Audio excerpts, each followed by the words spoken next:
L'aviation, dans la période s'étendant de 1939 à 1945, a connu une mutation radicale, passant d'un instrument de reconnaissance et de soutien tactique à une arme stratégique et décisive, redéfinissant les contours de la guerre moderne et, par extension, l'histoire elle-même.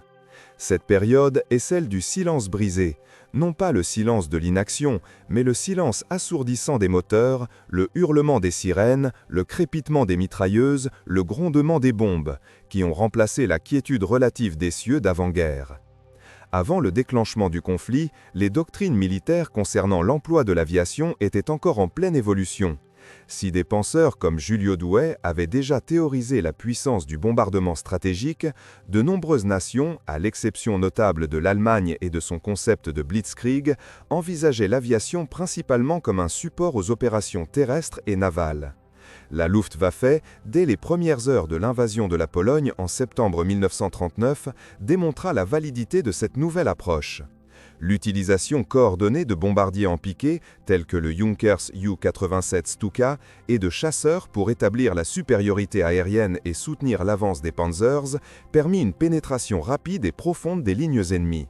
Cet exemple illustre la rupture avec les schémas de guerre de position de la Première Guerre mondiale. Le développement technologique fut un moteur essentiel de cette transformation. L'aérodynamique, la motorisation et l'armement connurent des avancées fulgurantes. Au début du conflit, des chasseurs comme le Messerschmitt Bf-109 ou le Supermarine Spitfire représentaient le summum de l'ingénierie aéronautique. Leur vitesse, leur maniabilité et leur puissance de feu étaient sans précédent. Le Bf-109, par exemple, dans ses premières versions, pouvait atteindre des vitesses supérieures à 550 km/h, équipé de canons et de mitrailleuses. Le Spitfire, avec son moteur Rolls-Royce Merlin, affichait des performances similaires et se distinguait par son agilité. Ces machines étaient des évolutions directes des monoplans de course et des prototypes d'avant-guerre. Les matériaux de construction évoluèrent également. Si le bois et la toile étaient encore utilisés pour certains composants, l'aluminium devint le matériau prédominant, offrant un compromis optimal entre légèreté et résistance. Les alliages sophistiqués permirent de concevoir des structures plus robustes et plus aérodynamiques. L'introduction du train d'atterrissage rétractable, des volets de courbure et des hélices à pas variables, bien que déjà existants, se généralisa, améliorant considérablement les performances au décollage, à l'atterrissage et en vol. Les doctrines d'emploi continuèrent d'évoluer tout au long du conflit. La bataille d'Angleterre en 1940 fut le premier grand affrontement aérien de l'histoire, une confrontation décisive entre la Luftwaffe et la Royal Air Force. Elle démontra l'importance vitale de la supériorité aérienne pour la défense nationale et la capacité de l'aviation à influencer directement le cours des opérations terrestres et navales sans contact direct. L'utilisation du radar par les Britanniques, couplée à un réseau de commandement et de contrôle sophistiqué, offrit un avantage décisif, permettant une interception efficace des formations de bombardiers allemands. Cet exemple souligne l'intégration croissante de technologies complémentaires à l'aviation. Les bombardiers, quant à eux, passèrent de machines bimoteurs à des quadrimoteurs géants, capables de transporter des charges explosives de plusieurs tonnes sur de longues distances. Le Boeing B-16 Flying Fortress et le Havre Lancaster en sont des exemples emblématiques. Le B-16 avec ses multiples mitrailleuses lourdes de calibre 50, était conçu pour se défendre seul contre les attaques des chasseurs, bien que l'expérience ait démontré la nécessité d'une escorte. Le Lancaster, avec sa vaste soute à bombes, devint le principal vecteur des raids nocturnes de la RAF sur l'Allemagne. Ces développements permirent l'émergence du concept de bombardement stratégique à grande échelle, visant à détruire l'industrie, les infrastructures et le moral de l'ennemi. L'impact humain de cette évolution fut colossal. Les équipages aériens, qu'ils soient pilotes, navigateurs, bombardiers, mitrailleurs ou opérateurs radio, étaient soumis à un stress immense. Les taux de perte étaient effroyables, en particulier pour les équipages de bombardiers effectuant des missions de longue durée au-dessus de territoires hostiles. Le flak, l'artillerie antiaérienne et les chasseurs ennemis constituaient une menace constante.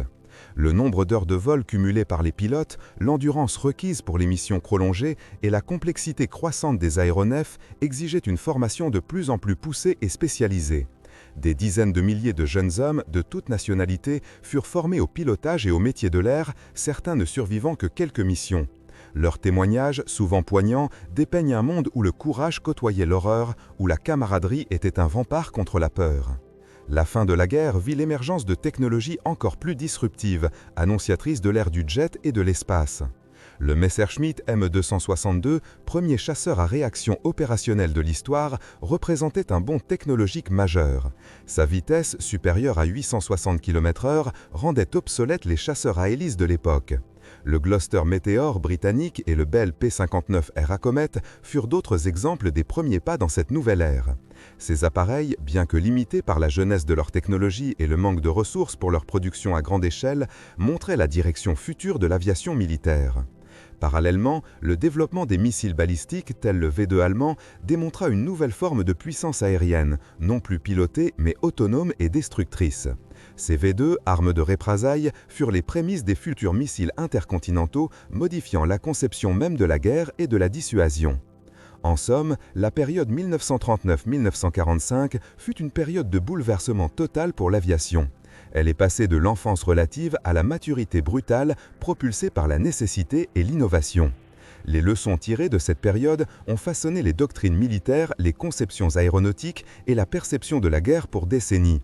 Les silences brisés de ces années de conflit ont laissé un héritage technologique, stratégique et humain dont les répercussions sont encore visibles aujourd'hui, marquant l'entrée de l'humanité dans l'ère de la puissance aérienne dominante. L'aube des âges modernes, une période intrinsèquement liée à l'horreur, mais aussi à l'ingéniosité humaine, se dessine avec une clarté particulière entre 1939 et 1945. Cette ère n'a pas seulement été le théâtre d'un conflit mondial dévastateur, elle a aussi été le creuset où l'aviation, dans ses multiples facettes, a connu une accélération technologique et tactique sans précédent. On ne peut dissocier l'évolution de l'aviation militaire de l'émergence des figures emblématiques que l'on nomme les A, ces pilotes d'exception dont les prouesses en combat aérien ont captivé l'imagination et influencé le cours des batailles. Avant même les premiers coups de feu de ce second conflit mondial, les fondations de l'aviation moderne étaient déjà posées. La Première Guerre mondiale avait prouvé l'utilité stratégique de l'avion, initialement pour la reconnaissance, puis rapidement pour le bombardement et le combat aérien. Des figures comme Manfred von Richthofen ou René Fonck avaient déjà montré la voie, démontrant l'impact d'un pilote habile sur le champ de bataille aérien. Cependant, l'entre-deux-guerres fut une période de maturation cruciale.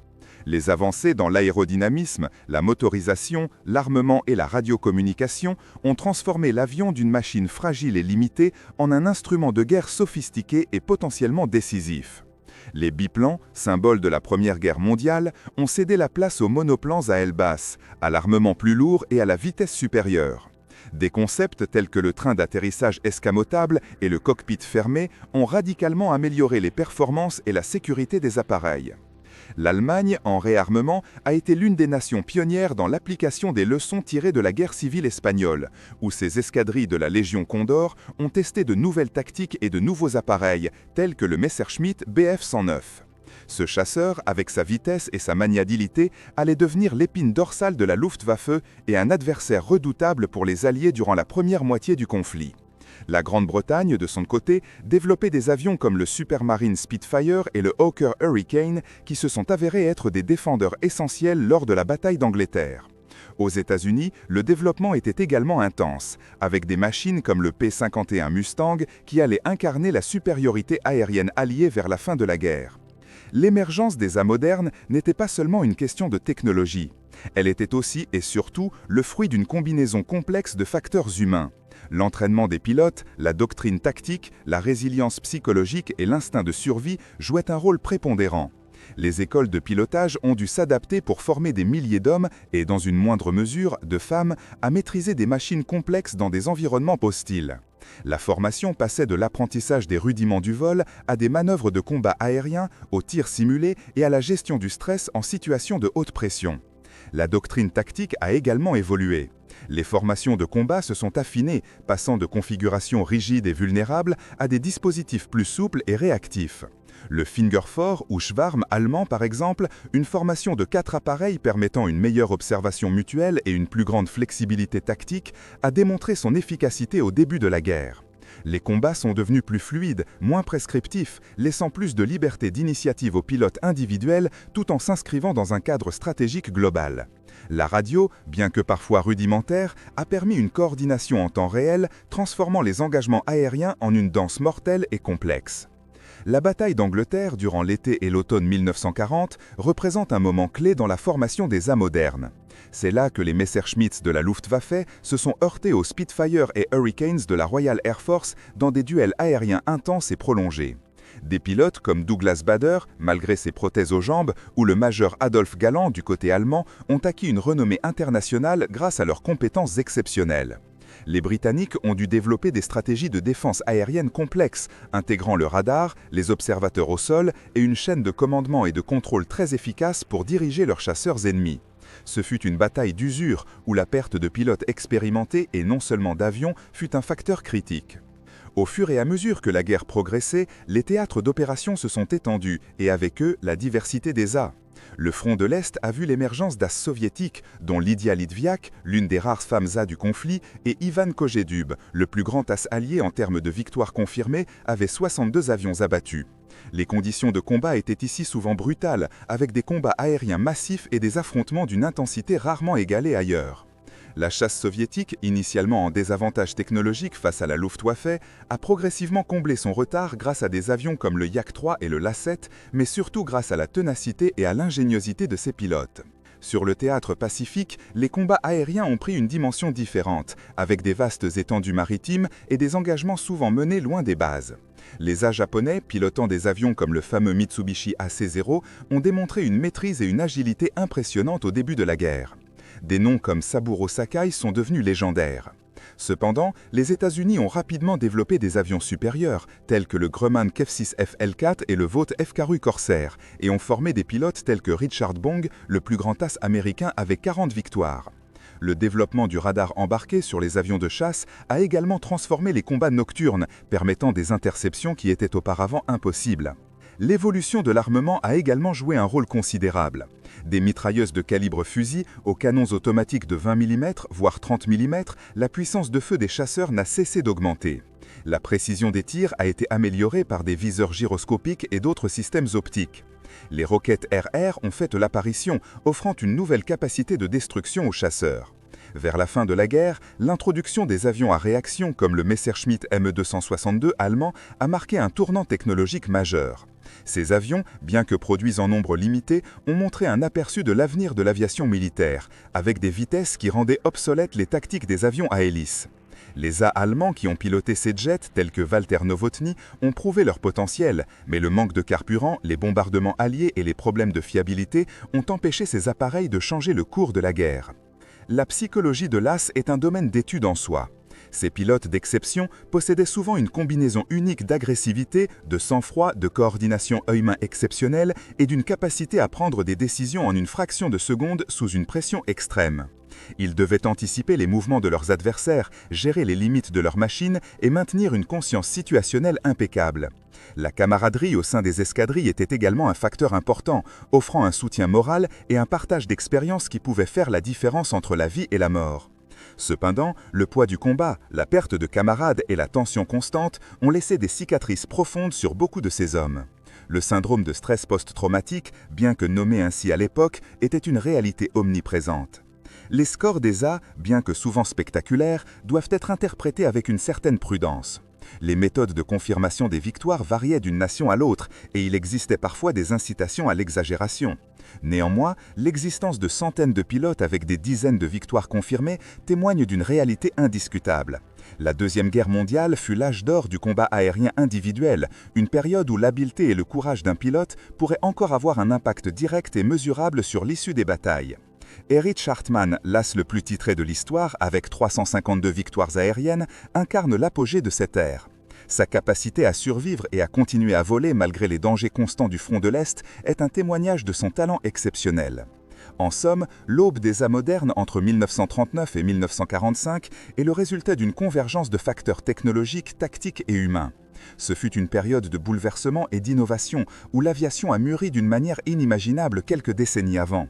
Les leçons apprises et les technologies développées durant ces années ont jeté les bases de l'aviation militaire moderne, influençant la conception des avions, la formation des pilotes et la doctrine tactique pour les décennies à venir. Les A de cette époque ne sont pas seulement des figures historiques, ils sont le symbole d'une époque où le combat aérien était à la fois un art et une science mortelle. Leur héritage perdure dans l'imagination collective et dans les manuels d'histoire, rappelant à la fois la grandeur et la tragédie de la guerre aérienne. Le déclenchement du second conflit mondial a profondément modifié la perception et l'utilisation de l'espace aérien. Ce dernier, jadis domaine de l'observation et du prestige, est devenu un théâtre d'opérations stratégiques indissociable de la doctrine de la guerre éclair, ou Blitzkrieg, élaborée et mise en œuvre par l'Allemagne nazie. Cette doctrine ne se limitait pas à une simple avancée rapide des forces terrestres, mais intégrait de manière fondamentale la suprématie aérienne et l'appui-feu des avions. La Blitzkrieg n'était pas une innovation conceptuelle radicale en soi, car l'idée d'une offensive rapide et décisive existait déjà. Sa singularité résidait dans la synthèse opérationnelle qu'elle proposait, combinant de manière synchronisée l'action des chars, de l'infanterie motorisée et, de manière cruciale, de l'aviation. Les théories de la guerre mécanisée, développées notamment par J.F.C. Fuller ou Liddell Hart, avaient souligné le potentiel de rupture des blindés. Mais c'est en Allemagne que ces idées ont été poussées à leur paroxysme, notamment sous l'impulsion de Heinz Guderian, qui a insisté sur l'intégration de l'aviation. Le rôle de la Luftwaffe dans la guerre éclair était multiple et s'inscrivait dans une logique d'anéantissement de la capacité de réaction adverse. Initialement, l'aviation avait pour mission de préparer le terrain pour les forces terrestres. Cela impliquait des frappes préventives contre les aérodromes ennemis afin de neutraliser l'aviation adverse dès les premières heures du conflit. Les exemples polonais, puis français, ont montré la brutalité et l'efficacité de ces assauts.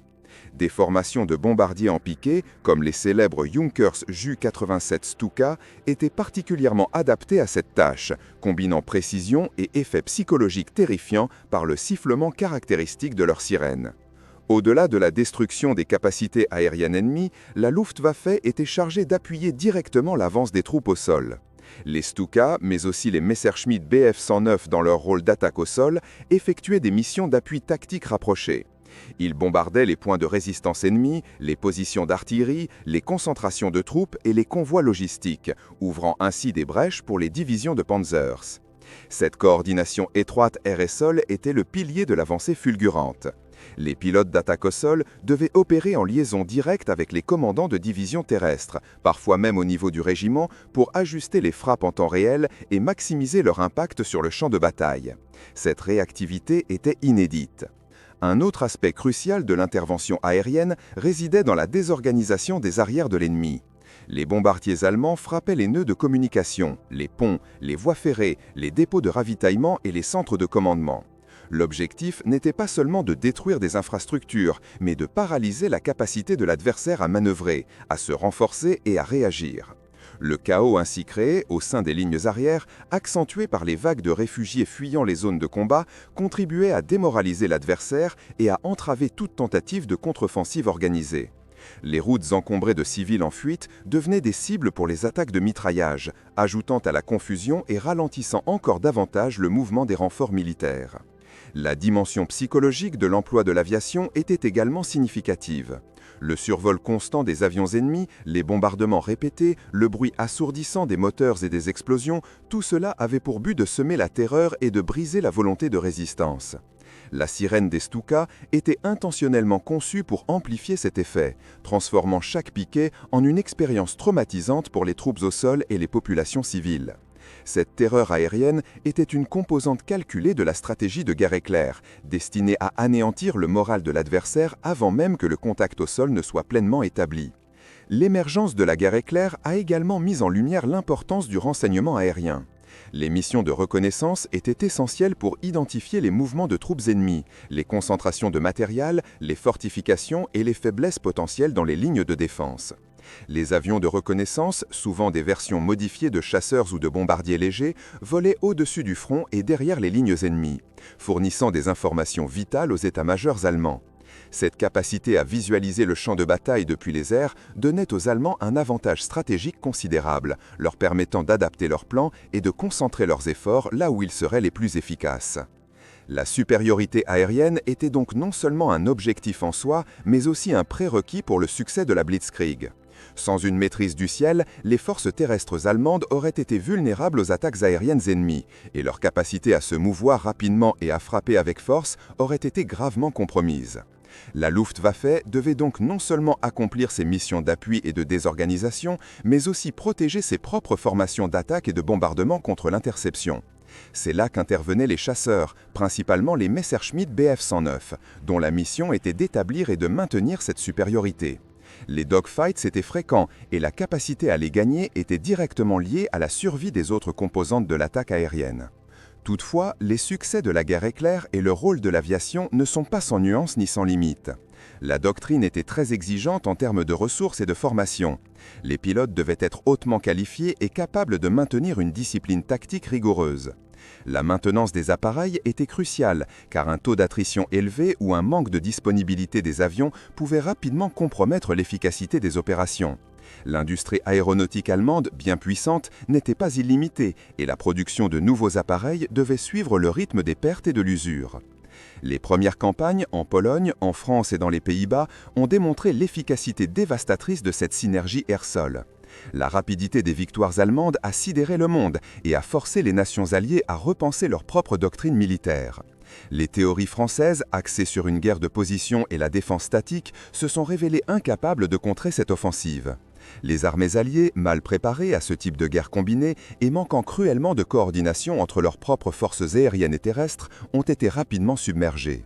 Néanmoins, l'expérience de la bataille d'Angleterre a révélé les premières fissures dans l'application de la doctrine de la guerre éclair, ou du moins de la manière dont elle pouvait être étendue. Lorsque la Luftwaffe a été confrontée à une force aérienne résolue et techniquement compétitive, la Royal Air Force, dotée d'un système de défense aérien intégré et efficace, les limites de la suprématie aérienne allemande sont apparues. Sans la possibilité de neutraliser l'aviation ennemie au sol et sans une capacité de bombardement stratégique suffisante pour briser la volonté de la nation, la domination aérienne sur la Manche n'a pas pu être établie. L'absence d'une force terrestre pour exploiter une éventuelle supériorité aérienne était également un facteur. La Luftwaffe était conçue pour l'appli tactique, pas pour une campagne de bombardement stratégique prolongée contre une nation insulaire. En conclusion, la guerre éclair et le ciel sont intrinsèquement liés dans les premières années du second conflit mondial. L'aviation a transcendé son rôle initial d'observation pour devenir un instrument de destruction, de désorganisation et de terreur, essentiel à la dynamique de l'offensive allemande. Elle a transformé la nature de la guerre en faisant de l'espace aérien un domaine d'opération stratégique dont la maîtrise était un facteur décisif. Les leçons tirées de cette période, en particulier concernant la coordination air-sol et l'importance de la supériorité aérienne, ont continué à influencer la doctrine militaire bien au-delà de la fin du conflit. L'aviation était devenue non seulement un élément de la guerre moderne, mais un acteur central de son déroulement. La bataille d'Angleterre, une confrontation aérienne d'une ampleur inédite, s'est déroulée principalement entre l'été et l'automne 1940. Elle représente un moment charnière de la Seconde Guerre mondiale, un tournant stratégique dont les implications ont résonné bien au-delà des rives britanniques. L'objectif primaire de l'Allemagne nazie, par l'intermédiaire de sa Luftwaffe, était d'obtenir la supériorité aérienne sur le Royaume-Uni, condition jugée indispensable pour la réussite de l'opération Lion de mer, l'invasion amphibie planifiée du pays. Sans le contrôle du ciel, toute tentative de débarquement aurait été vouée à l'échec face à la Royal Navy. La doctrine stratégique de la Luftwaffe reposait sur une campagne de destruction systématique visant à anéantir la Royal Air Force, RAF, en particulier ses chasseurs, ses aérodromes, ses infrastructures de commandement et de contrôle et ses usines de production aéronautique. Initialement, les attaques se sont concentrées sur les convois maritimes dans la Manche, une tactique visant à attirer les chasseurs de la RAF dans des combats aériens et à les user progressivement. Cette phase, connue sous le nom de Canal Kampf, a servi de prélude aux assauts plus massifs et directs. Le 13 août 1940, la Luftwaffe a lancé l'Adlertag, ou Jour de l'Aigle, marquant le début officiel de la phase intensive de la bataille. L'objectif était de détruire la RAF en une seule journée par des attaques massives et coordonnées sur les aérodromes du Fighter Command et les stations radars. Cependant, les renseignements britanniques, grâce à leur système de détection radar, Chain Home, et à l'interception et au décryptage des communications Enigma, Ultra, possédaient un avantage crucial. Le système de commandement et de contrôle de la RAF, dirigé par le Fighter Command sous les ordres d'Hugh Dowding, était hautement centralisé et efficace, permettant une allocation rapide et réactive des escadrons de chasseurs là où ils étaient le plus nécessaires. Les principaux protagonistes de cette confrontation étaient les chasseurs Messerschmitt Bf-109 et Bf-110 pour la Luftwaffe et les Supermarine Spitfire et Hawker Hurricane pour la RAF. Le Spitfire, agile et rapide, était souvent le fer de lance des interceptions, tandis que le Hurricane, plus robuste et doté d'une meilleure capacité de plateforme de tir, s'avérait redoutable contre les bombardiers. Les bombardiers allemands, tels que le Dornier Do-16, le Henkel H-111 et le Junkers Ju-88, constituaient la colonne vertébrale des forces d'attaque, souvent escortées par les chasseurs.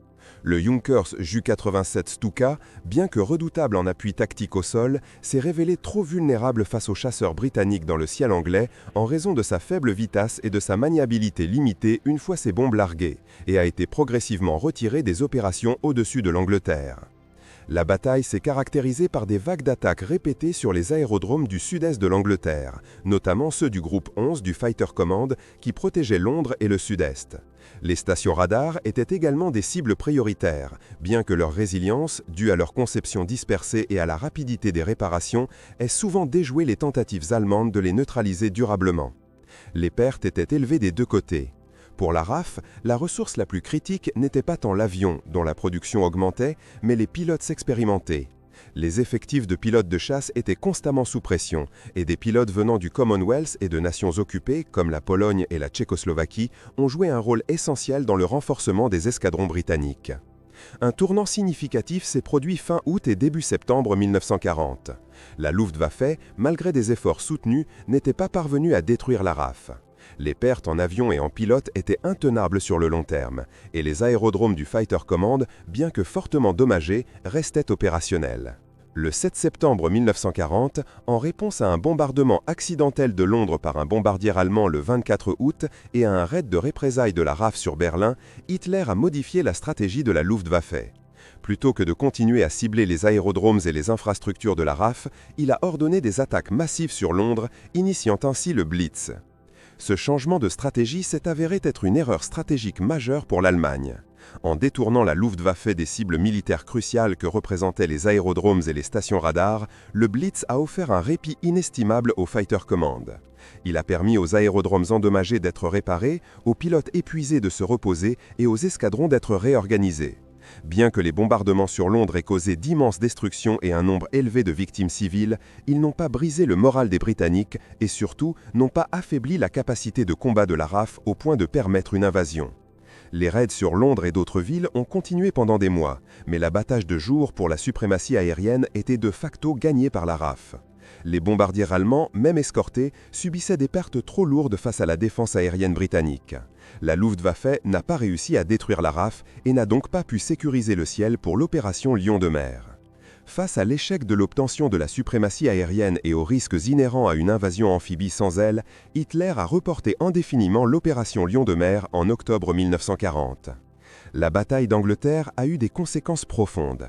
Elle a démontré que l'Allemagne nazie n'était pas invincible et que la Blitzkrieg pouvait être arrêtée. Elle a renforcé la détermination britannique et a montré au monde, en particulier aux États-Unis, que le Royaume-Uni pouvait tenir seul face à la menace allemande.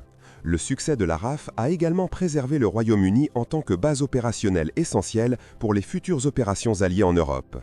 Sans cette victoire, la suite de la guerre aurait pris un cours radicalement différent, potentiellement prolongeant le conflit et modifiant l'équilibre des forces sur le continent européen. La capacité de la RAF à repousser l'invasion a donc été un tournant non seulement pour la Grande-Bretagne, mais pour l'ensemble du déroulement de la Seconde Guerre mondiale. La victoire, bien que coûteuse, a été un triomphe de la stratégie défensive, de l'innovation technologique, de la résilience et du courage des pilotes et du personnel au sol. L'aviation, dans le conflit mondial de 1939-1945, a transformé la nature de la guerre. Et parmi les machines qui ont redéfini cette dynamique, les bombardiers se sont imposés comme des vecteurs de terreur et de destruction à une échelle inédite. Leur rôle, initialement envisagé comme un soutien tactique aux forces terrestres, a rapidement évolué vers une stratégie de bombardement stratégique, visant à anéantir les capacités industrielles, les infrastructures et, en fin de compte, le moral des populations ennemies. Cette évolution a marqué un tournant dans l'histoire militaire, déplaçant le théâtre des opérations des lignes de front vers l'arrière-pays, transformant ainsi chaque citoyen en cible potentielle.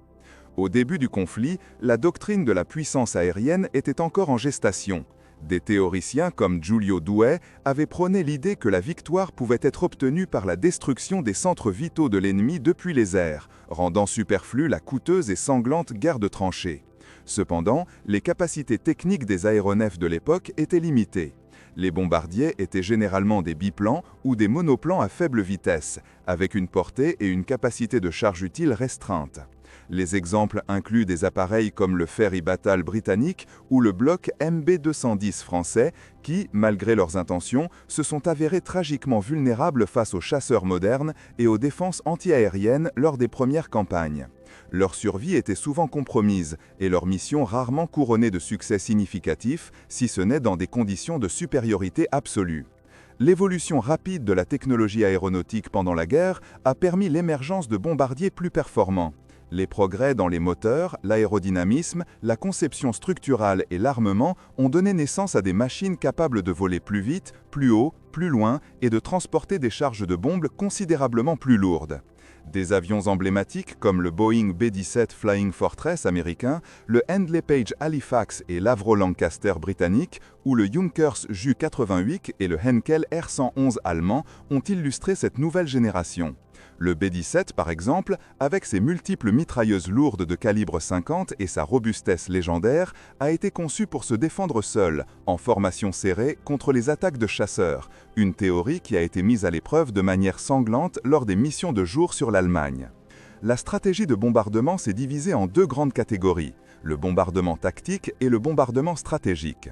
Le bombardement tactique visait à soutenir directement les opérations terrestres ou navales, en frappant des cibles militaires précises, comme les dépôts de munitions, les concentrations de troupes, les ponts ou les navires. Le Stuka allemand, le Junkers Ju-87, avec sa sirène caractéristique trompette de Jéricho, est un exemple emblématique de bombardier en piqué conçu pour la destruction tactique, terrorisant les troupes sol et permettant des percées rapides. Ces appareils ont été particulièrement efficaces lors de la Blitzkrieg, mais leur vulnérabilité à l'aviation de chasse a rapidement limité leur emploi à des situations de supériorité aérienne. Le bombardement stratégique, en revanche, était une approche à long terme, visant à détruire la capacité de l'ennemi à faire la guerre en s'attaquant à ses infrastructures industrielles, ses usines d'armement, ses raffineries de pétrole, ses nœuds de transport et ses villes entières. Les Britanniques, dès le début de la guerre, sous la direction du Bombard Command de la Royal Air Force, ont adopté une stratégie de bombardement de zones nocturnes, arguant que la précision du bombardement de jour était insuffisante et trop coûteuse en vies humaines. Des villes comme Hambourg, Dresde, Cologne ont été dévastées par des tempêtes de feu, des conflagrations massives créées par l'incendie généralisé des bâtiments. L'Avro Lancaster, avec sa capacité à emporter des charges de bombes massives, incluant des cookies de 4000 livres ou les bombes Tallboy et Grand Slam de plusieurs tonnes, est devenu l'instrument principal de cette campagne. Ces bombes lourdes étaient destinées à détruire des cibles spécifiques et très renforcées, comme les abris de sous-marins ou les ponts ferroviaires.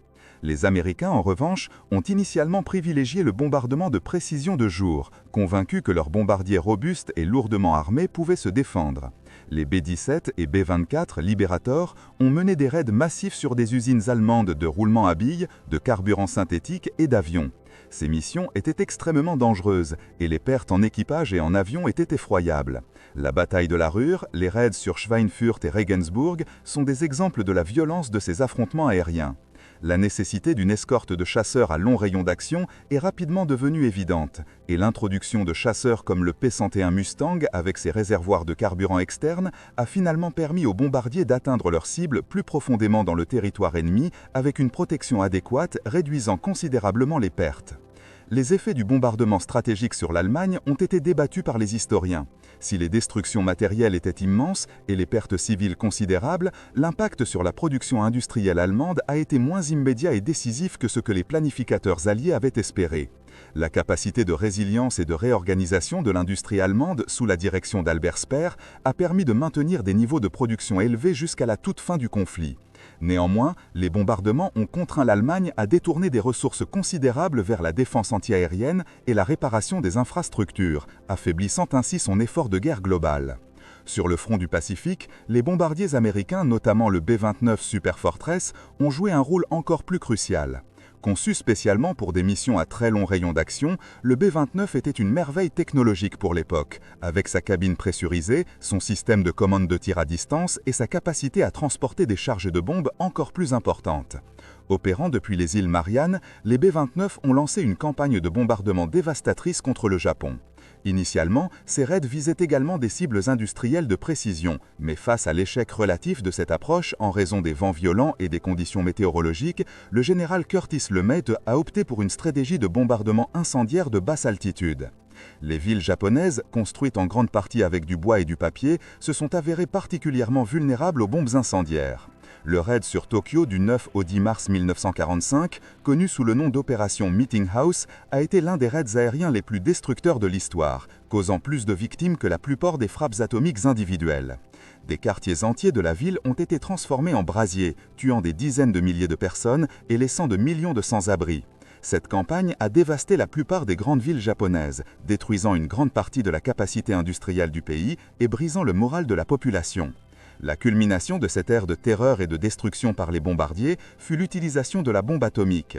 Les B-29 Enola Gay et Bockscar, spécialement modifiés, ont largué les bombes Little Boy sur Hiroshima et Fat Man sur Nagasaki en août 1945. Ces événements, sans précédent dans l'histoire humaine, ont démontré la capacité ultime de l'aviation à infliger une destruction totale et ont marqué l'entrée dans l'ère nucléaire.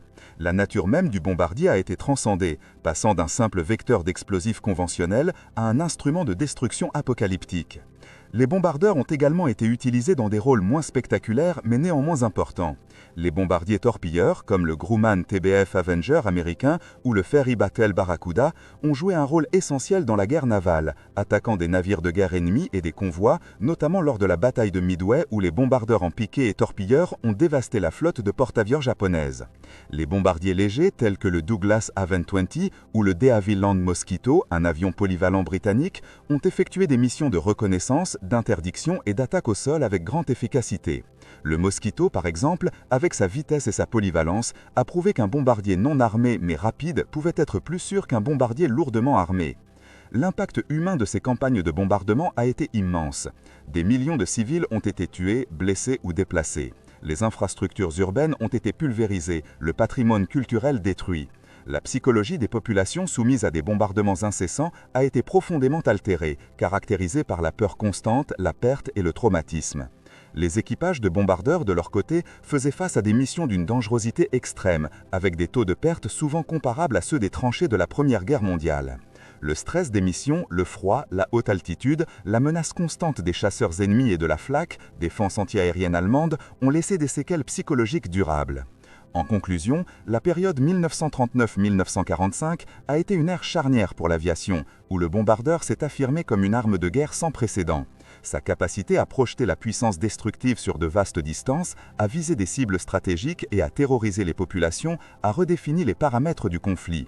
Des machines initialement rudimentaires, aux géants technologiques comme le B-29, les bombardeurs ont illustré une évolution rapide et implacable de la technologie militaire, avec des conséquences qui ont résonné bien au-delà de la fin de la guerre, forçant une réévaluation fondamentale de la guerre aérienne et de ses implications éthiques et stratégiques. La terreur et la destruction qu'ils ont engendrées ont laissé une marque indélébile sur l'histoire du XXe siècle.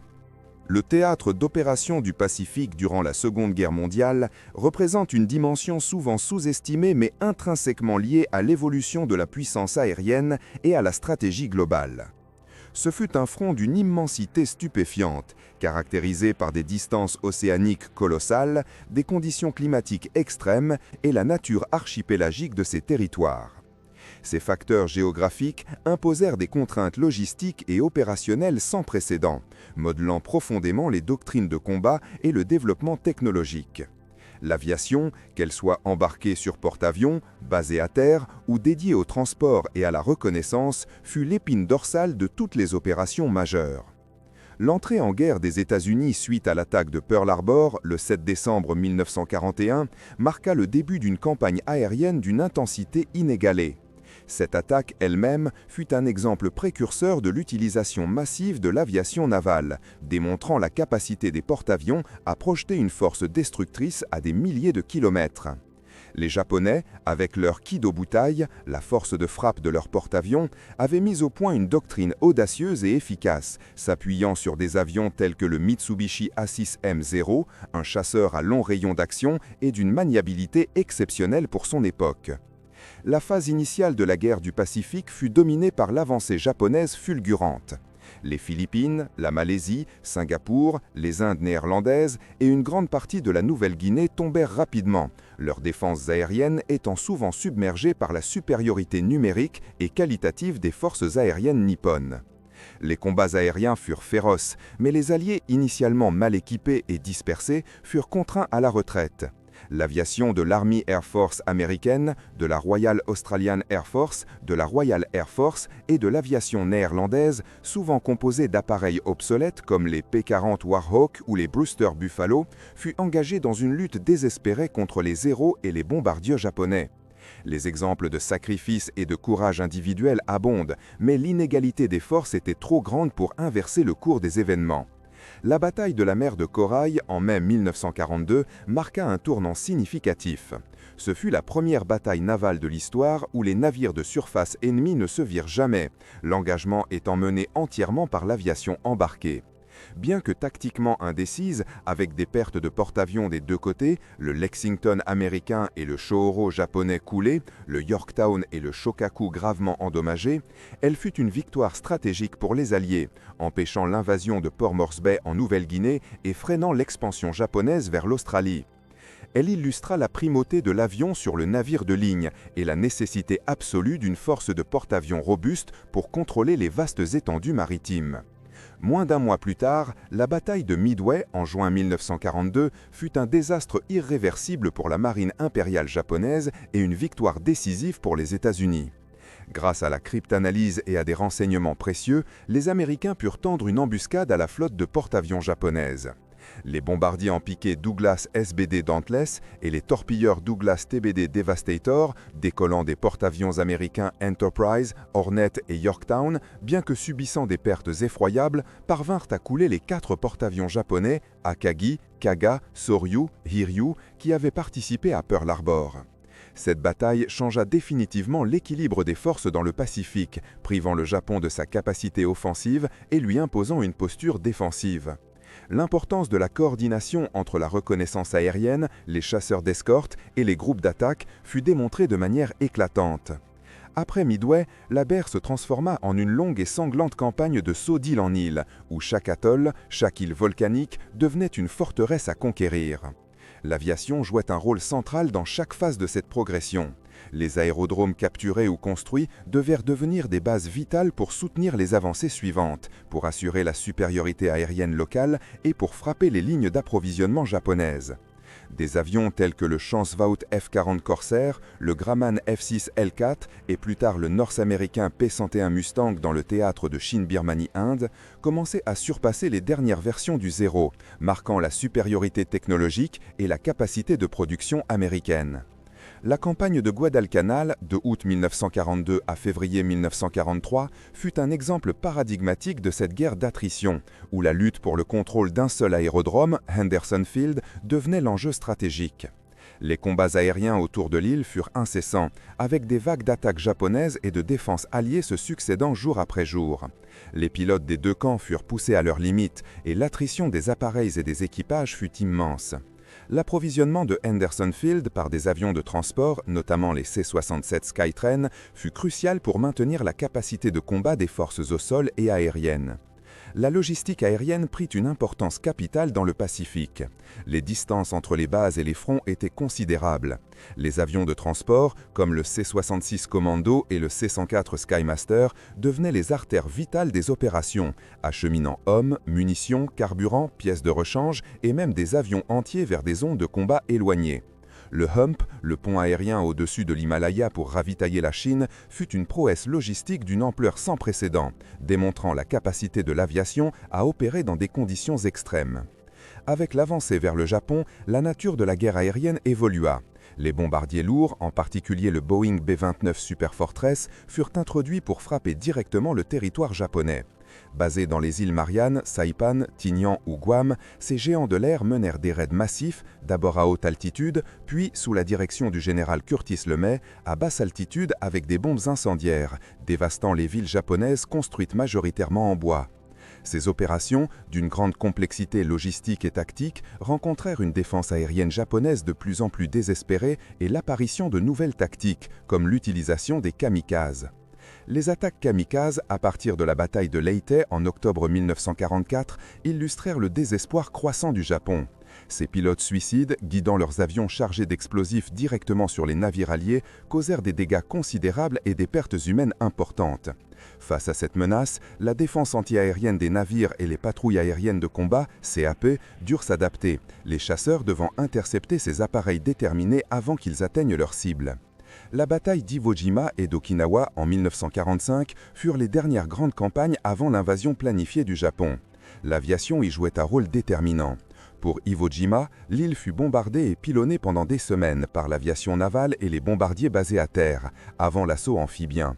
Les aérodromes de l'île étaient vitaux pour les chasseurs d'escorte des B-29 et pour les secours en mer. Pour Okinawa, les attaques kamikazes atteignirent le paroxysme, mais l'écrasante supériorité aérienne alliée, tant en chasseurs qu'en bombardiers, permit de soutenir l'avancée difficile des troupes au sol. Finalement, les deux bombardements atomiques d'Hiroshima et de Nagasaki, les 6 et 9 août 1945, par les B-29 Enola Gay et Bockscar, furent les actes finaux de la guerre aérienne et de la Seconde Guerre mondiale. Ces opérations, d'une ampleur et d'une porte sans précédent, démontrèrent la puissance destructrice ultime que l'aviation était désormais capable de délivrer. Le Pacifique fut un laboratoire de l'innovation et de l'adaptation en matière d'aviation. Les techniques de décollage et d'atterrissage sur porte-avions furent perfectionnées, les tactiques de combat aérien évoluèrent constamment, et les exigences logistiques poussèrent au développement d'avions de transport plus grands et plus efficaces. Les chasseurs, les bombardiers en piqué, les torpilleurs, les avions de reconnaissance et les bombardiers stratégiques furent tous mis à l'épreuve et perfectionnés dans ce théâtre d'opération unique. L'expérience acquise dans le Pacifique forgea les doctrines aériennes et navales de l'après-guerre, soulignant l'importance de la puissance aérienne embarquée et de la supériorité aérienne pour toute projection de force à travers les océans. La guerre aérienne dans le Pacifique ne fut pas seulement une série de batailles, mais une transformation fondamentale de la nature même de la guerre.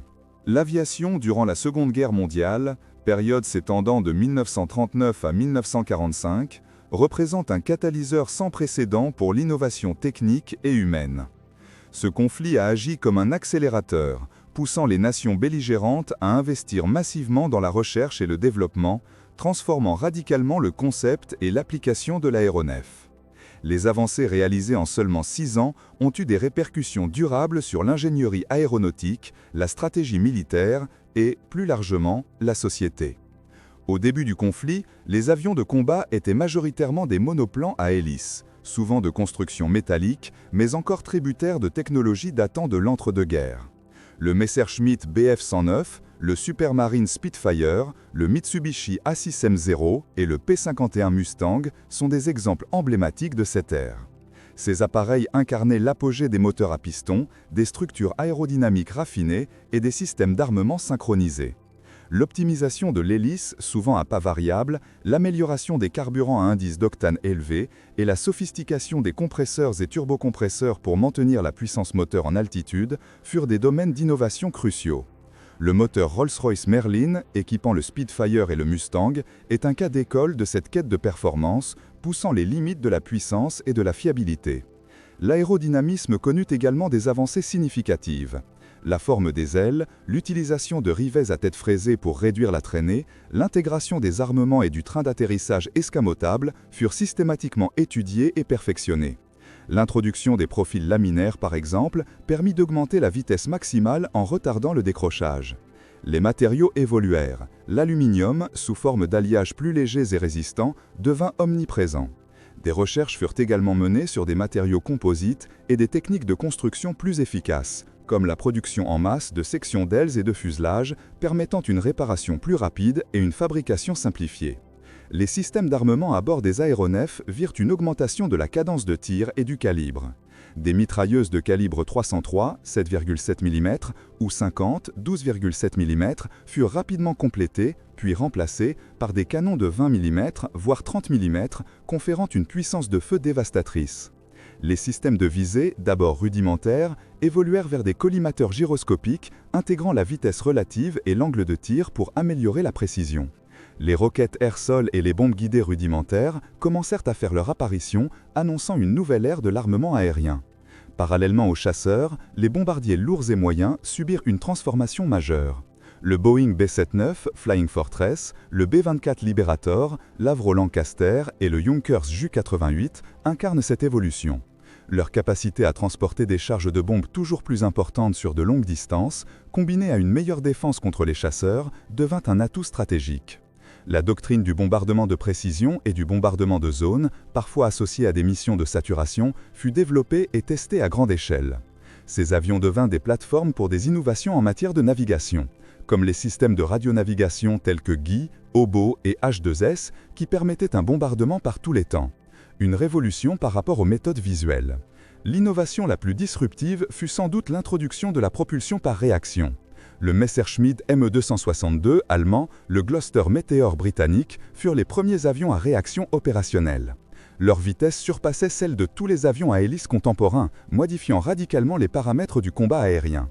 Le développement de ces moteurs à réaction fut un défi technique colossal, impliquant des recherches sur les matériaux résistants à de très hautes températures, des compresseurs axiaux et centrifuges et des turbines à gaz. Cette technologie, bien que trop tardive pour inverser le cours de la guerre, jeta les bases de l'aviation militaire et civile pour les décennies à venir.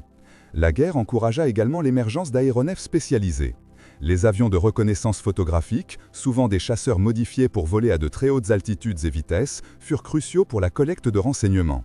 Les avions de transport, comme le Douglas C-67 Skytrain, jouaient un rôle vital dans la logistique, le largage de parachutistes et l'évacuation de blessés. Les hydravions continuaient d'être utilisés pour la patrouille maritime et le sauvetage, bénéficiant également des améliorations techniques générales. Les planeurs militaires, utilisés pour le débarquement silencieux de troupes, représentent une innovation tactique particulière malgré leur vulnérabilité. Les innovations ne se limitèrent pas aux aéronefs eux-mêmes. Le développement du radar fut une révolution. Les systèmes radars au sol, comme la chaîne Chain Home britannique, alertaient les défenses aériennes des raids ennemis, permettant une interception coordonnée. Les radars embarqués sur les chasseurs de nuit transformèrent le combat aérien nocturne, permettant la détection et l'engagement des bombardiers ennemis. Les radars de bord des sous-marins et des navires fournissaient des capacités de détection et de targeting sans précédent. L'électronique en général connut une miniaturisation et une fiabilité rapide, avec l'invention de technologies telles que le magnétron, essentiel au radar à micro-ondes. Sur le plan humain, la Seconde Guerre mondiale fut un laboratoire d'expérimentation pour la formation et la doctrine. Des milliers de pilotes, navigateurs, bombardiers, mitrailleurs et mécaniciens furent formés dans des conditions d'urgence. Les programmes de formation furent intensifiés, rationalisés et standardisés. La psychologie du pilote, l'ergonomie du poste de pilotage, la gestion du stress en combat devinrent des sujets d'étude. Des écoles de pilotage, des simulateurs de vol rudimentaires mais efficaces et des méthodes d'entraînement au combat aérien furent développées. La doctrine aérienne évolua de manière significative. Au début de la guerre, l'accent était mis sur le soutien tactique terrestre. Progressivement, le concept de suprématie aérienne devint primordial, la capacité à contrôler l'espace aérien étant reconnue comme une condition préalable à toute offensive terrestre ou navale. Les campagnes de bombardement stratégique, visant à détruire la capacité industrielle et le moral de l'ennemi, furent mises en œuvre à une échelle jamais vue. Le rôle de la chasse d'escorte à long rayon d'action, permettant aux bombardiers d'atteindre leur cible en profondeur en territoire ennemi, devint évident. Les tactiques de combat aérien, comme la formation en finger four, la weave et le boom and zoom, furent affinées par l'expérience du combat. La logistique et la maintenance des avions représentaient également un défi humain et organisationnel colossal. La production en masse d'avions nécessitait des chaînes de montage innovantes et une main-d'œuvre massive, incluant une proportion significative de femmes. La réparation rapide des avions endommagés sur les bases avancées, souvent sous le feu ennemi, exigeait une ingéniosité et un dévouement extraordinaire de la part des équipes au sol. L'approvisionnement en pièces détachées, en carburant, en munitions, à travers des chaînes logistiques mondiales fut une prouesse organisationnelle. Les innovations humaines s'étendirent également à la météorologie, une science cruciale pour les opérations aériennes. Les prévisions météorologiques devinrent plus précises et fiables grâce à un réseau d'observation étendu et à une meilleure compréhension des phénomènes atmosphériques. La cryptographie et l'analyse de renseignements, comme le décryptage d'énigmes, jouaient un rôle indirect mais essentiel dans l'optimisation des opérations aériennes en fournissant des informations sur les plans et les capacités de l'ennemi. Enfin, les conséquences de ces innovations furent profondes. La guerre démontra la suprématie de la puissance aérienne et son rôle central dans la guerre moderne. Elle accéléra le passage de l'aviation à hélice à l'ère du jet. Elle jeta les bases de l'exploration spatiale, avec les travaux sur les fusées V2 allemandes, précurseurs des missiles balistiques et des lanceurs spatiaux. Les technologies développées pour l'aviation militaire furent ensuite adaptées à l'aviation civile, menant à une ère de voyage aérien plus rapide, plus sûr et plus accessible. Les concepts d'ingénierie, de production et de management continuent d'influencer l'industrie aéronautique et d'autres secteurs technologiques à ce jour. La période 1939-1945 fut une étape décisive où l'ingéniosité humaine, sous la pression extrême du conflit, a redéfini les limites du possible dans le domaine de l'aviation. L'histoire de l'aviation, particulièrement durant la période tumultueuse de la Seconde Guerre mondiale, est souvent narrée à travers les exploits des pilotes masculins, les batailles aériennes épiques et les avancées technologiques. Cependant, cette perspective omet une contribution fondamentale, celle des femmes, dont l'engagement et les compétences ont été absolument cruciaux. Leurs rôles, multiples et essentiels, ont souvent été minimisés ou relégués à des notes de bas de page. Il convient de rectifier cette lacune historiographique et de souligner avec précision la diversité de leur participation. L'entrée en guerre a bouleversé les structures sociales traditionnelles, ouvrant des portes jusqu'alors fermées aux femmes. Dans le domaine de l'aviation, cela s'est manifesté de multiples façons. Avant même le déclenchement du conflit, certaines pionnières avaient déjà brisé des plafonds de verre, prouvant leur capacité de pilotage et leur détermination. Des figures comme Amelia Earhart, Jacqueline Cochran ou Hélène Boucher avaient démontré que le ciel n'était pas l'apanage exclusif des hommes. Leurs exploits avaient posé les jalons d'une acceptation progressive, bien que souvent réticente, de la femme pilote. Lorsque la guerre éclata, la nécessité de mobiliser toutes les ressources disponibles devint impérieuse. Les hommes valides étant massivement enrôlés pour le combat, il fallut pallier la pénurie de main-d'œuvre dans les secteurs vitaux. L'aviation, avec son expansion fulgurante, fut l'un de ces domaines. Les femmes furent alors sollicitées, non seulement dans les usines de production aéronautique où elles assemblaient des avions, fabriquaient des pièces et effectuaient des contrôles qualité, mais aussi et surtout dans des rôles opérationnels directement liés au vol. Au Royaume-Uni, l'Air Transport Auxiliary, ou ATA, est un exemple emblématique de cette mobilisation féminine. Fondée en 1939, l'ATA fut initialement composée de pilotes masculins inaptes au service de première ligne. Cependant, face à la demande croissante de pilotes pour convoyer des avions entre les usines, les bases et les unités de front, des femmes furent intégrées dès 1940. Ces ATA Girls, comme elles furent affectueusement surnommées, prenaient les commandes d'une incroyable variété d'appareils, allant des chasseurs monomoteurs Spitfire et Hurricane aux bombardiers lourds Lancaster et Halifax. Leur mission consistait à livrer ces avions neufs ou réparés là où ils étaient nécessaires, souvent dans des conditions météorologiques difficiles et sans armement. Elles n'étaient pas des pilotes de combat, mais leur rôle était vital pour maintenir la flotte aérienne britannique opérationnelle. Elles volaient souvent seules, naviguant à vue ou avec des instruments rudimentaires, et étaient confrontées aux mêmes risques que leurs homologues masculins, notamment les défaillances mécaniques et les attaques ennemies occasionnelles. Leurs compétences étaient incontestables, et leur taux d'accident n'était pas plus élevé que celui des hommes. Aux États-Unis, une initiative similaire fut lancée avec la création des Women Air Force Service Pilots, les WASP. Sous la direction de Jacqueline Cochran, une aviatrice de renom, les WASP furent formées pour effectuer diverses missions non combattantes. Elles convoyaient des avions neufs des usines vers les bases d'entraînement ou les ports d'embarquement, remorquaient des cibles pour l'entraînement au tir anti-aérien, testaient des avions réparés et effectuaient des vols de liaison. Plus d'1 millier de femmes ont servi dans les WASP, pilotant plus de 60 types d'appareils différents. Leur programme d'entraînement était rigoureux et elles devaient atteindre les mêmes standards que les pilotes masculins.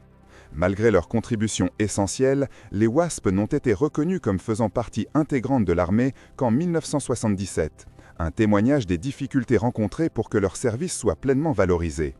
L'entrée en guerre a bouleversé les structures sociales traditionnelles, ouvrant des portes jusqu'alors fermées aux femmes. Dans le domaine de l'aviation, cela s'est manifesté de multiples façons. Avant même le déclenchement du conflit, certaines pionnières avaient déjà brisé des plafonds de verre, prouvant leur capacité de pilotage et leur détermination. Des figures comme Amelia Earhart, Jacqueline Cochran ou Hélène Bouchet avaient démontré que le ciel n'était pas l'apanage exclusif des hommes.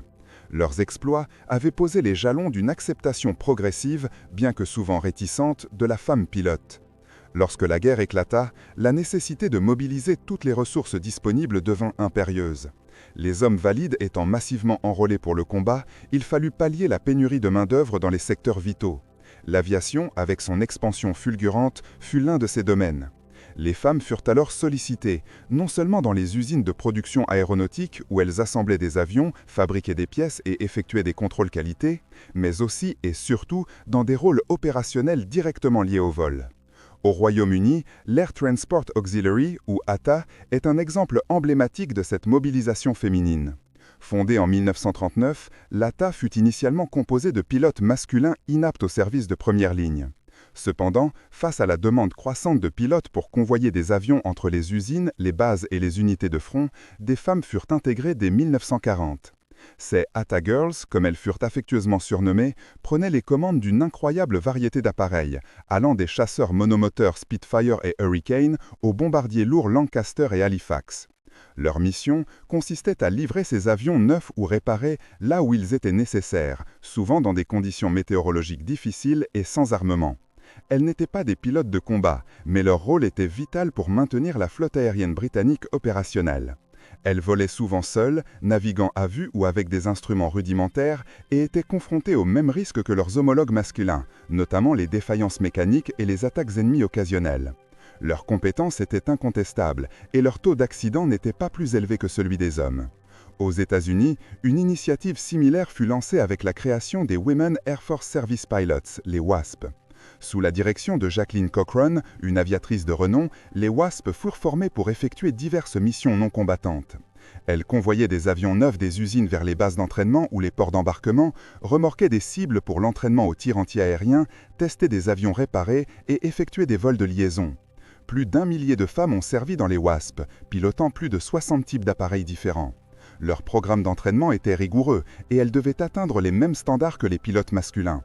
Malgré leur contribution essentielle, les WASP n'ont été reconnus comme faisant partie intégrante de l'armée qu'en 1977, un témoignage des difficultés rencontrées pour que leur service soit pleinement valorisé. L'Union soviétique a offert un modèle différent, et peut-être plus audacieux, de l'intégration des femmes dans l'aviation militaire. Dès le début de la guerre, sur le front de l'Est, des régiments entièrement féminins furent créés sur l'impulsion de Marina Raskova, une célèbre aviatrice. Le 588e régiment de bombardement de nuit, surnommé les Sorcières de la Nuit par les Allemands, en est l'exemple le plus fameux. Pilotant des biplans Polikarpov P2, des appareils lents et obsolètes, ces femmes effectuaient des missions de harcèlement nocturne, larguant des petites bombes sur les positions ennemies. Leurs tactiques audacieuses, leur capacité à voler à basse altitude et à couper leur moteur pour planer silencieusement au-dessus de leur cible, les rendaient particulièrement redoutables. Elles ont effectué des milliers de missions, subissant des pertes considérables, et plusieurs d'entre elles ont reçu le titre de héros de l'Union soviétique. D'autres régiments féminins ont vu le jour, notamment le 586e régiment de chasse qui a abattu de nombreux avions ennemis, et le 587e régiment de bombardement en piqué. Ces femmes n'étaient pas cantonnées à des rôles de soutien, elles étaient en première ligne, engagées directement dans le combat. Au-delà de ces corps militaires organisés, des femmes ont également œuvré dans l'aviation au sein des mouvements de résistance. En France, par exemple, des aviatrices ont été impliquées dans des missions de liaison, transportant des agents, du courrier ou du matériel clandestinement. Leurs compétences de pilotage et leur connaissance du terrain étaient précieuses pour échapper à la vigilance de l'occupant. Ces actions, souvent effectuées dans l'ombre et sous un risque constant, démontrent une fois de plus la polyvalence et le courage des femmes engagées dans le conflit. Les rôles des femmes ne se sont pas limités au pilotage. Dans l'industrie aéronautique, des milliers de femmes ont remplacé les hommes partis au front, devenant ingénieurs, techniciennes, mécaniciennes et ouvrières qualifiées. Elles assemblaient des bombardiers, des chasseurs, des avions de transport, contribuant de manière significative à l'effort de guerre. Leur travail exigeait précision, dextérité et une connaissance technique approfondie. Les usines d'aviation, qui étaient auparavant des bastions masculins, se sont transformées, intégrant une main-d'œuvre féminine massive. Les affiches de propagande de l'époque, illustrant des femmes en bleu de travail maniant des outils ou travaillant sur des chaînes de montage, témoignent de cette transformation sociale et de la reconnaissance, même symbolique, de leur contribution économique. Dans les aéroports et les bases aériennes, les femmes occupaient également des postes essentiels au sol. Elles étaient contrôleuses aériennes, météorologues, navigatrices, opératrices radio, interprètes, infirmières. Ces rôles, bien que moins visibles que ceux des pilotes, étaient indispensables au bon fonctionnement des opérations aériennes. Une communication claire, des prévisions météorologiques précises et une assistance médicale rapide étaient autant de facteurs cruciaux pour la sécurité et l'efficacité des missions. Les femmes ont assumé ces responsabilités avec professionnalisme, démontrant leur capacité à gérer des tâches complexes et à travailler sous pression. L'impact de ces femmes sur l'évolution des mentalités fut considérable. Leur participation massive et réussie dans un domaine aussi techniquement exigeant et traditionnellement masculin que l'aviation a remis en question de nombreux préjugés sexistes. Elle a prouvé que les femmes étaient capables d'assumer des responsabilités de haute technologie et de prendre des décisions critiques. Cela a contribué à saper l'idée préconçue que les femmes étaient physiquement ou intellectuellement inaptes à certains types de travail. Cependant, malgré leur contribution héroïque et essentielle, la reconnaissance de ces femmes fut souvent tardive et partielle. Après la guerre, beaucoup d'entre elles ont été renvoyées chez elles, la société cherchant à retrouver un ordre social jugé normal. Les emplois qu'elles avaient occupés furent souvent rendus aux hommes démobilisés. Leurs histoires furent parfois oubliées ou sous-estimées dans les récits officiels de la guerre.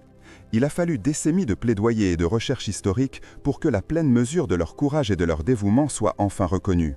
En conclusion, l'étude des femmes dans l'aviation durant la période 1939-1945 révèle une richesse de contributions qui dépasse largement les stéréotypes. Des pilotes de combat aux techniciennes d'usine, en passant par les navigatrices et les résistantes, leur engagement a été un facteur déterminant dans l'issue du conflit. Il ne s'agit pas seulement d'une histoire de courage individuel, mais d'une transformation sociale et d'une démonstration collective de capacité. Leur héritage perdure, non seulement dans les archives et les témoignages, mais aussi comme source d'inspiration pour les générations futures. L'aviation, entre 1939 et 1945, a connu une mutation d'une ampleur sans précédent dans l'histoire des technologies. Cette période a marqué sans équivoque la fin d'une ère et l'avènement d'une nouvelle conception de la guerre aérienne, de la technologie aéronautique et de son impact sociétal. L'évolution n'a pas été linéaire, mais a plutôt ressemblé à une série de bonds qualitatifs propulsés par l'impératif de survie et la quête de domination. Avant le conflit, l'aviation était en tort, pour beaucoup, une technologie relativement jeune, bien qu'ayant déjà prouvé son potentiel durant la Première Guerre mondiale. Les biplans et les monoplans à aile basse à train fixe dominaient les cieux. Le métal était utilisé, mais le bois et la toile conservaient une place prépondérante dans la construction. Les vitesses dépassaient rarement les 400 km/h et les altitudes opérationnelles étaient modestes. Les moteurs à piston, qu'ils soient en étoile ou en ligne, étaient les seuls propulseurs envisageables. La navigation reposait en grande partie sur l'observation visuelle et la lecture de cartes. La communication radio était embryonnaire et souvent peu fiable. Les armements étaient des mitrailleuses de faible calibre et les bombes étaient larguées avec une précision souvent aléatoire. La Seconde Guerre mondiale a agi comme un catalyseur. L'ampleur du conflit, sa nature globalisée et l'engagement total des nations belligérantes ont généré une pression colossale sur les industries aéronautiques. Les exigences étaient multiples, produire des avions plus rapides, plus hauts, plus loin, plus résistants, avec une charge utile plus importante et des armements plus destructeurs. Cette pression a conduit à une accélération des recherches et développements à une échelle jamais atteinte auparavant. Un exemple frappant de cette transition est l'évolution des matériaux. Le bois et la toile ont été rapidement supplantés par des alliages métalliques plus légers et plus résistants, principalement l'aluminium. Cette utilisation accrue du métal a permis de concevoir des structures monocoques et semi-monocoques, augmentant la rigidité et la résistance des cellules tout en réduisant leur poids. Le Boeing B-17 ou le Messerschmitt Bf-109, construits majoritairement en métal, illustrent cette tendance. Vers la fin de la guerre, l'intérêt pour des matériaux encore plus avancés, comme les composites et les alliages légers spéciaux, commençait à émerger, anticipant les défis futurs. La motorisation a également connu une révolution. Les moteurs à piston ont vu leur puissance passer de quelques centaines de chevaux à plus de 2000 voire 3000 chevaux pour certains modèles tardifs comme le Pratt & Whitney R4360. Cette augmentation de puissance a été rendue possible par l'amélioration des systèmes de suralimentation, l'utilisation de carburants à indice d'octane plus élevé et l'optimisation des architectures moteurs. Cependant, la véritable rupture technologique réside dans l'émergence de la propulsion par réaction.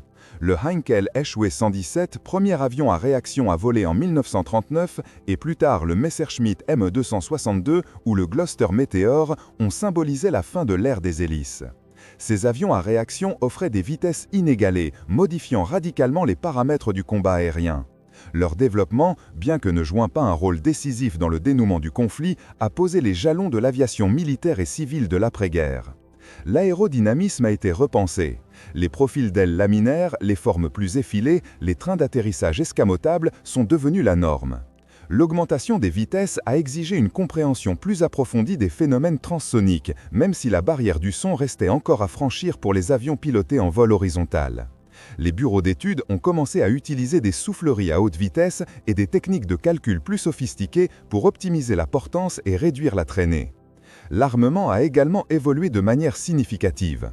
Les mitrailleuses de calibre fusil ont été complétées, puis souvent remplacées par des canons de 20 mm, 30 mm, voire 37 mm, offrant une puissance de feu bien supérieure. Les roquettes air-sol et air-air ont fait leur apparition, permettant aux chasseurs d'engager des cibles au sol ou des bombardiers avec une efficacité accrue. La charge utile des bombardiers a augmenté de manière exponentielle, permettant le transport de bombes de plusieurs tonnes.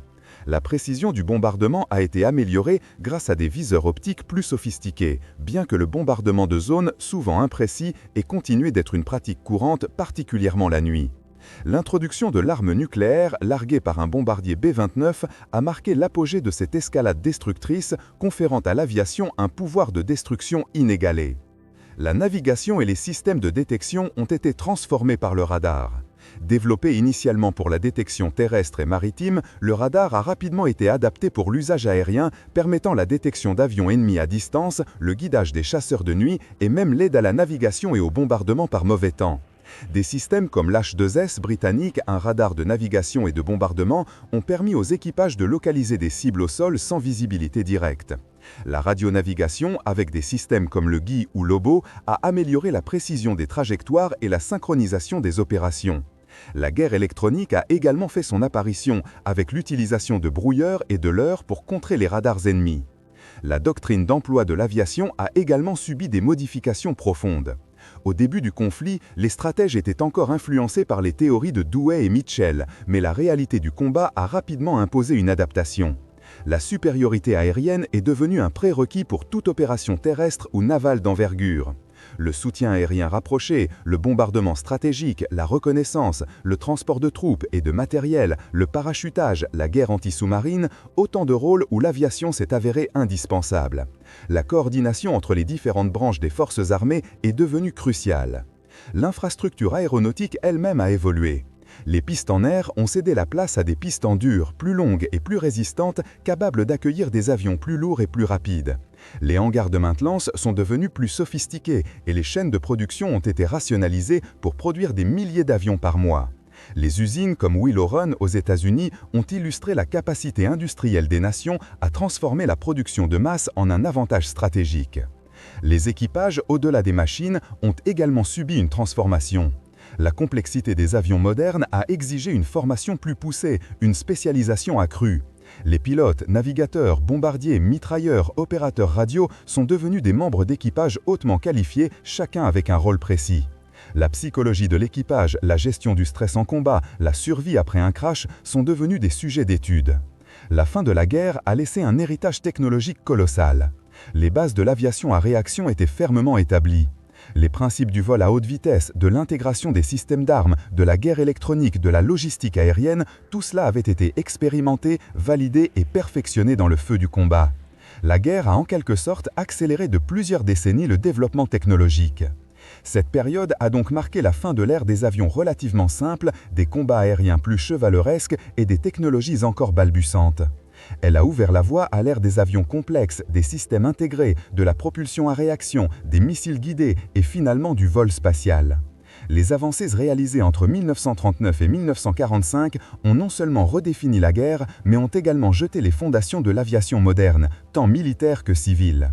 Elles ont démontré que l'ingéniosité humaine, sous la pression extrême du conflit, peut atteindre des sommets insoupçonnés, transformant radicalement notre perception et notre utilisation du ciel.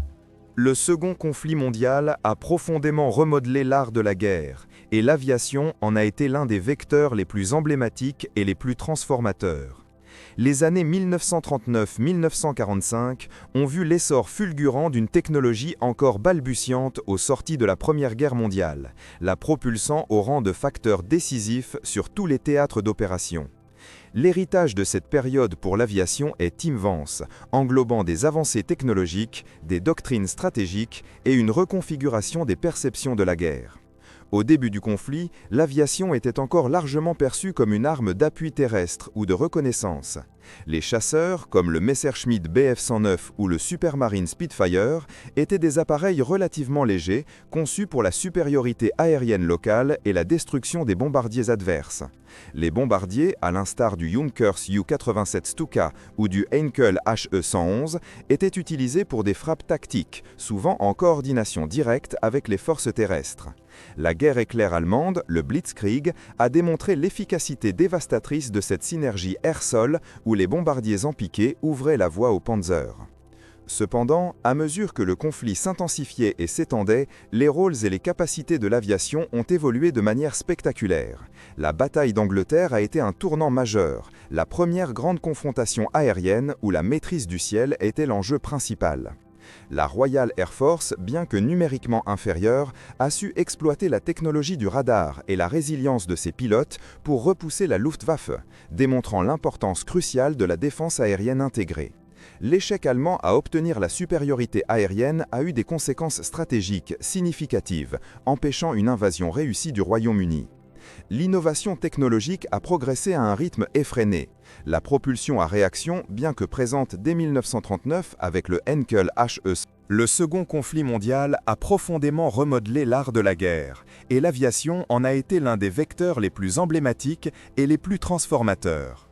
Les années 1939-1945 ont vu l'essor fulgurant d'une technologie encore balbutiante au sortir de la Première Guerre mondiale, la propulsant au rang de facteur décisif sur tous les théâtres d'opération. L'héritage de cette période pour l'aviation est immense, englobant des avancées technologiques, des doctrines stratégiques et une reconfiguration des perceptions de la guerre.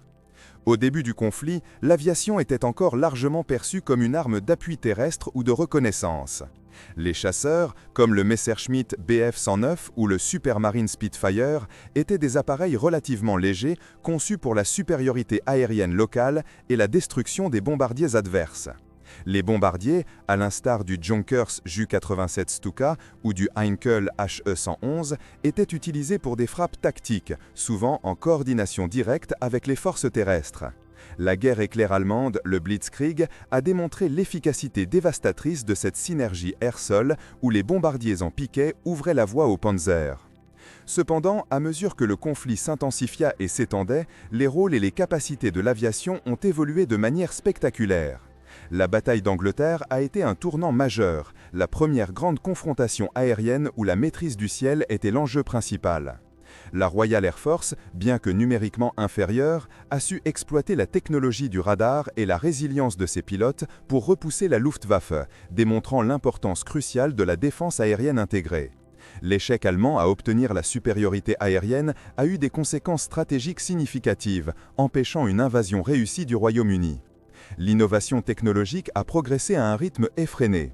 La propulsion à réaction, bien que présente dès 1939 avec le Heinkel HE-118, n'a atteint un stade opérationnel qu'à la fin de la guerre avec des appareils comme le Messerschmitt Me-262 et le Gloster Meteor. Ces avions à réaction représentaient un saut qualitatif immense en termes de vitesse et de plafond, préfigurant l'ère des avions de combat modernes. Les améliorations ont également touché les moteurs à piston, la conception aérodynamique, les armements et les systèmes de navigation. Le développement du radar a été une révolution en soi, transformant la détection et l'interception aérienne et influençant profondément la guerre électronique. Les bombardiers stratégiques sont devenus une composante essentielle de l'effort de guerre. Des appareils comme le Boeing B-16 Flying Fortress, le B-24 Liberator, l'Avro Lancaster et le Handley Page Halifax ont été conçus pour des missions de longue portée transportant des chargés de bombes considérables.